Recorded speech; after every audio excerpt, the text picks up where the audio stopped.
Hello again, YouTube. At the rate at which I make these videos, WandaVision will have been out for a few weeks now, so this is going to be extremely late. Anyway, I don't care. As just a faceless speck in the vast emptiness of the internet, people are not coming to me for timeliness, and it's my show, so my rules, and I'm not done gushing over WandaVision. Maybe if I get lucky, this video will be so late that WandaVision videos will be retroactively cool again. With how the life cycle on the internet goes, who knows? So some big things went down on the first Disney Plus show, things that can majorly impact the MCU going forwards. But let's get my general thoughts out of the way. Overall, I really liked it. The deep dive into both Wanda as a character and how she was running away from her pain, bringing an entire town along for the ride, through the glory days of television as she escaped into a comfortable and happy time to get the happy ending she always wanted with Vision. It had mystery that was engaging all the way through, even when it became clear that Wanda was the cause of a lot of bad things, and we had to wonder how she would eventually turn things around, and what kind of ending she would end up with. Answer: a sad one, but a necessary one based on what she had done. The entire cast did an amazing job, with obviously Elizabeth Olsen and Paul Bettany nailing every aspect of their characters and their relationship. They really are the best couple in the MCU. Yep, I'm saying that. Also, before I get any further, the spoilers are starting now. With that out of the way, speaking of actors though, we cannot forget Kathryn Hahn, who stole every scene she was in, both as the nosy neighbor Agnes and the devilishly evil Agatha. And hey,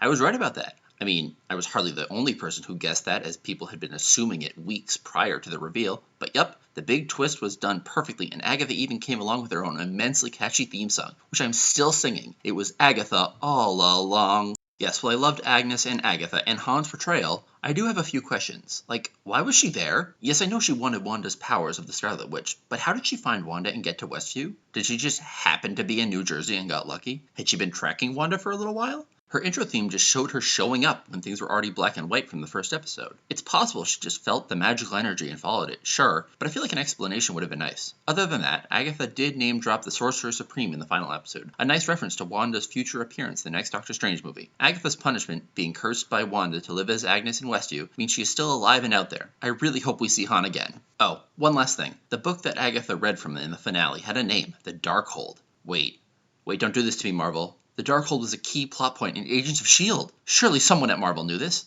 Are the agents coming back in some form? Please tell me I'll get to see Daisy or Fitzsimmons again. Please! Oh, where was I? Right, WandaVision. Moving on to our titular characters, Wanda was without a doubt the core of the show. She started everything, and though she did have some control over things, she did not fully understand them or how she did them. The reason for this, and Wanda's powers, comes from the fact that Wanda was not just gifted her powers from the Mind Stone, but that the experiment seemingly unlocked something deep within her, something that she did not know was there and might have saved her life. Wanda is the Scarlet Witch, a brilliant nod to her comic book counterpart, while also explaining that the Scarlet Witch in the MCU is an immensely powerful being, able to manipulate reality how she saw fit, and could harness chaos magic for powers of creation. All this came at the end of WandaVision, so Wanda is still learning just how powerful she is, but she had to flee from the police at the end of the show. Wanda might be on the run, but if she has a chance to see her family and children again, no doubt she will come running back, but most likely diving through multiverses in hopes of seeing them again. See you then, Wanda. Outside of Wanda, our other titular character was Vision, who according to Wanda in the finale was created from her pain and memories, mixed with some of the remnants of the Mind Stone inside of her. Vision spent most of the show being manipulated by his wife and slowly coming to the horror that he was not who he thought he was. Vision's actual body was taken by Sword prior to the start of the series, and was eventually turned into White Vision, who had a showdown with Hex Vision during the finale. At the end of their fight, both Visions questioned who was the real one, or if either of them could be. Realizing that he might be Vision, White Vision fled out of confusion, but hopefully we'll see him again. He only needs the Mind Stone to be complete, and hey, Wanda might be able to lend him some of hers. Either way, I'm sure we'll see Vision again someday. If there was a third main character in WandaVision, it was undoubtedly Monica. We got to see a lot from her perspective, and her debut episode was the first time we got to see what was going on inside of Westview from the outside. The show was practically an origin story for her. We learned how her mother had cancer and had surgery just before the snap, and while Monica was dusted, Maria was not. But then she died before Monica and the rest of the world came back. Oh, and she has powers now.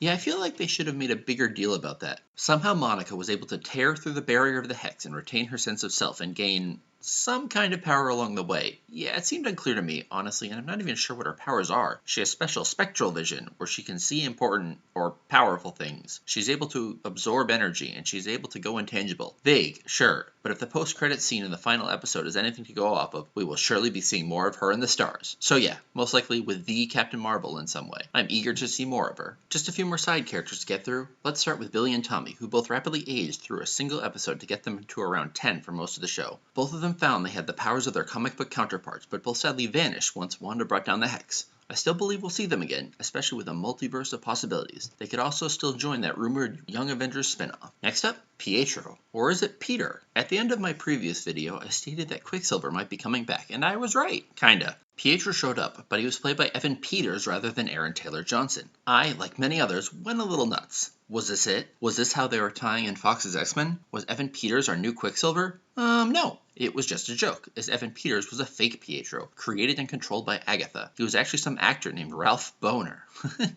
And he seemingly vanished after Monica broke free from his house. Surely he could come back in some form if Marvel really wants to tie in Fox's X-Men, but honestly, save for a select few of Fox's characters, I really do not think Marvel needs to or even should tie in Fox's version of the characters. Fun little gags like this are all they're worth in my eyes. Marvel is making their own X-Men, and that's who I want to see, not a recycled version. That being said, Ryan Reynolds as Deadpool and Hugh Jackman's Old Man Wolverine should definitely find a place in the MCU. Overall, I would call WandaVision a success. It not only brought Disney Plus and Marvel roaring back to the conversation, but it delivered a deep dive into Wanda's psyche while also giving us a warning about retreating into nostalgia, and those we can hurt along the way. Wanda's life has been full of pain and challenges, and while WandaVision did not have a happy ending, I know I will continue to watch her journey. She now has a lot to fight for and some of the craziest powers we've ever seen in the MCU. I can't wait to see what happens to her next. Like most other MCU projects, WandaVision introduced us to exciting new characters while letting us check in on some others that we might have forgotten about, but were welcome additions to the cast. Thanks for watching. If you like this, maybe you could like...